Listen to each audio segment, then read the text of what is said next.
आजा प्यार वाली फीलिंग्स गाना। ओके मामू। अरे चांद वाला मुखड़ा लेके चलो ना बाजार में, चांद वाला मुखड़ा लेके चलो ना बाजार में। तोहरे को हिल ढोड़ी में पियर डाल दीका, ओ तोहरे को हिल ढोड़ी में पियर डाल दीका। कहते हैं कि आए खुदा तुमने लड़कियों की कमर पतली क्यों बनाई है, उस पे मिट्टी कम लगाई है या ये तेरी बेवफाई है। तो खुदा जवाब देते हैं कि ना हमने मिट्टी कम लगाई है न ये मेरी बेवफाई है, ना हमने मिट्टी। उम्र भले ही छोटी हो हमारे कारनामे बड़े हैं और हमसे गद्दारी करने वाले हमारे गोदाम में पड़े हैं। ओह माय गॉड, क्या गोदाम है आपका मैम? इस गोदाम में तो मैं अपनी गंजी टोट मुंह लागल बाये करा बजरिया के, मुंह लागल बाये करा बजरिया के, निकल लागे ना फरवठा में। जी के सीएम बनई हो बुलैया मत चाची अपन पहचान साइकिल निशान, अखिलेश जी के सीएम बनई हो कई के मतदान।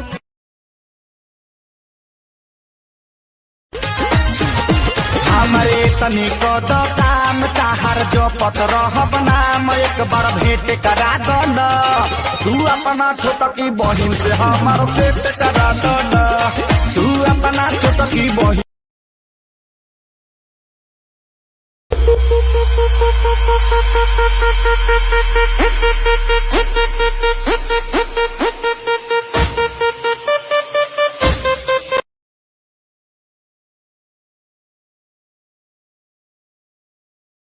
पूछतानी सच सच बोलाए रानी, बोलाए रानी। कोहिले बनी जैसन कोहिले बनी, रोवे खातिर धनई बचहिले बनी। मेरी जवानी भी क्या जवानी है, जैसे दिल्ली राजधानी है। अच्छा, हजारों डूब गए इस हुस्न के समंदर में, वो तो डूबिए जाएगा। हजारों डूब गए इस हुस्न के समंदर में, अच्छा। पर कोई पता ना लगा पाया इस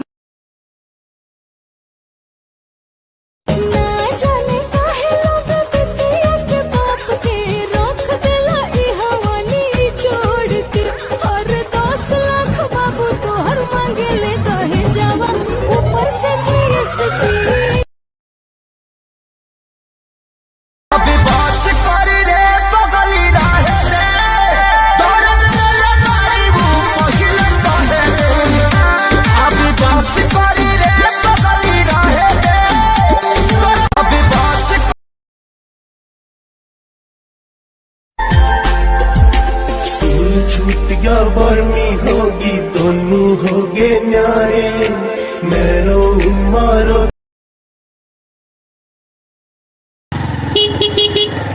चाचा तो जौनपुर जाएगा रहा क्या हम कह रोके में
किसरिया करिया ले ले आई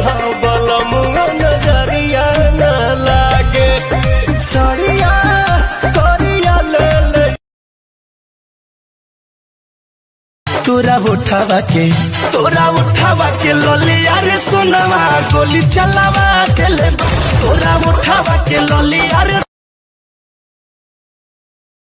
हेलो हेलो हेलो, तुम कौन बोल रहा है? हेलो प्रिया है। अरे तू पागल है क्या? तू कहाँ फोन किया है? अरे मैं प्रिया को लगाया हूँ, यही नंबर पर साल भर बतलाया हूँ। ऊपर से लाल लाल नीचा हंसी काला जान मारे गोरी तो हर सूट पटी मुस्कुरालू तू छन में रूठ जालू तू जरत जैसे दिया होके वैसे बुझ जालू तू।